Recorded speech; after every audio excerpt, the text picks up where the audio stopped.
రెడ్డి గారికి స్వాగతం సుస్వాగతం తెలియజేసుకుంటూ అదేవిధంగా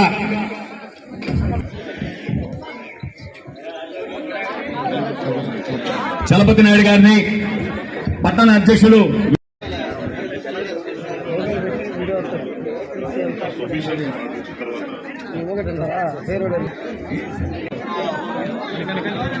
ఇది మంచి ప్రభుత్వం అనేదానికి నిదర్శనం మోడీ గారు కానీ పవన్ కళ్యాణ్ గారు కానీ లోకేష్ గారి ఫోటో ఎక్కడ మీకు కనిపిస్తుంది? దీనికి నిదర్శనమే మంచి ప్రభుత్వం అన్నాడు. ఎక్కడ చూసినా ఒక ఎంప్లాయీ, ఒక రైతు, కష్టపడే వ్యక్తి, ఒంటరి మహిళ, పాప, రైతు అందరూ ఉన్నారు. ఇది మా ప్రభుత్వానికి ఉన్న చిత్తశుద్ధి. కాబట్టి ఈ 100 రోజుల్లో మరి చంద్రబాబు నాయుడు గారు, పవన్ కళ్యాణ్ గారు, మోడీ గారు మా ఎన్డీఏ ప్రభుత్వంలో ఏం పనిచేశారనే దాని మీద ఈ 7 రోజులు మరి ప్రతి ఒక్కరి దగ్గరికి వెళ్ళి మనం చేసిన మంచి ఏమిటి అని తెలియజేయమని చెప్పారు. అదొక మంచి నిర్ణయం. ప్రమాణంగా ఈ 100 రోజుల్లో ఎన్నో పనులు చేశాము.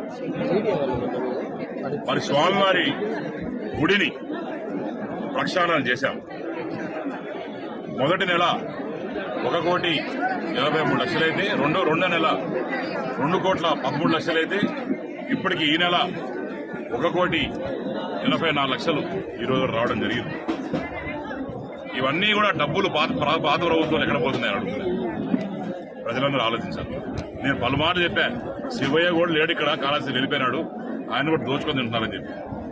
మళ్ళా వచ్చారు స్వామి. ఆ స్వామికి హోదా కల్పించేటట్టు, స్వామికి ఇబ్బంది లేకుండా బాగా చేసేటట్టు బ్రహ్మాండంగా మరి ఈరోజు పాలన జరుగుతుంది. అలానే ఈ మట్కా, గాంజాయి, పేకాటక క్లబ్లు, దాని తర్వాత ఈ డబుల్ దండాలు ఏవైతే ఉన్నాయో ఇవన్నిటి కూడా ఒక ఫుల్ స్టాప్ పెట్టేదానికి పోలీస్ సాయంతో ఒక అండర్ కవర్ ఆపరేషన్ కూడా చేశాం.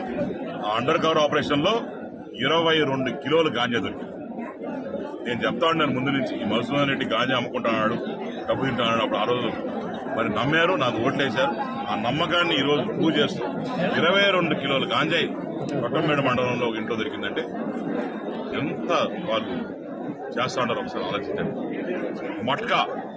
మట్కాలో కూడా ఈ అమాన్ అనే వ్యక్తి తీసుకుపోయి స్టేషన్లో వేసాం.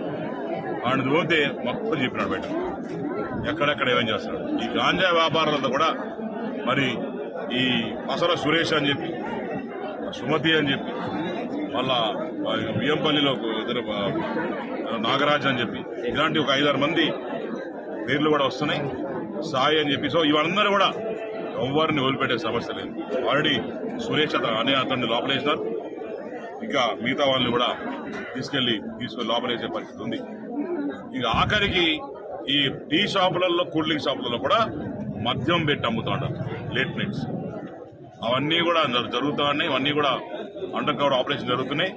నేను స్ట్రిక్ట్ గా చెప్తా ఉన్నా, ఎక్కడన్నా కానీ ఏ షాపులైనా సరే, ఎక్కడన్నా సరే ఈ మద్యం కానీ బెల్ట్ షాపుల్లాగా అమ్మితే మాత్రం ఏ పార్టీ వాడు చూడను, ఎవడ నా పార్టీ వాడు కావచ్చు, ఏ పార్టీ కావచ్చు, కాపులు వేయడమే అని చెప్పి దానికి సరే నేను నో ఎక్స్క్యూజ్ అని చెప్పి తెలియజేసుకున్నాను.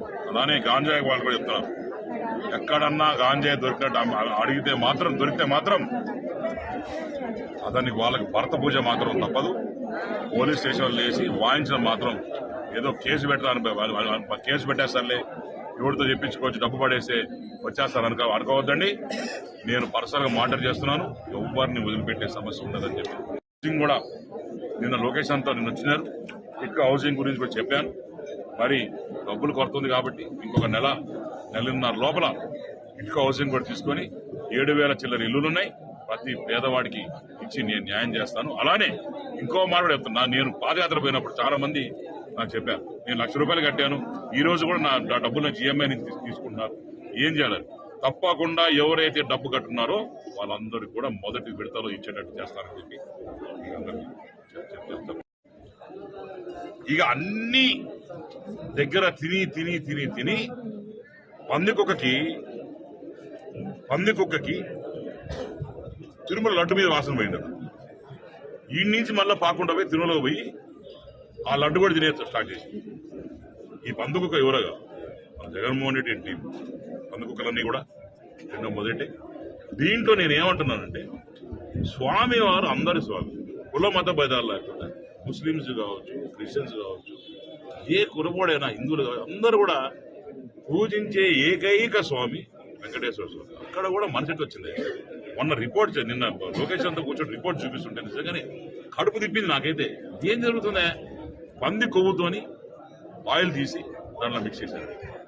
బీఫ్, ఆవు కొవ్వుతోని ఆయిల్, ఫిష్ ఆయిల్, ఈ మూడు కలిపి ఇంగ్రీడియంట్స్. దాని తర్వాత కార్న్, దాని తర్వాత ఇంకోటి శనగ, సోయా, ఇవన్నీ కూడా దాంట్లో కలిపి ఉంటే ఇచ్చిన రిపోర్ట్ ఎవరు? పైన క్వాలిటీ కంట్రోల్ వాళ్ళు దగ్గర ఈ 5 సంవత్సరాల్లో 2 సార్లు 3 సార్లు తప్ప టెస్టింగ్ ఇప్పుడు చేయలేదు. మూసుకో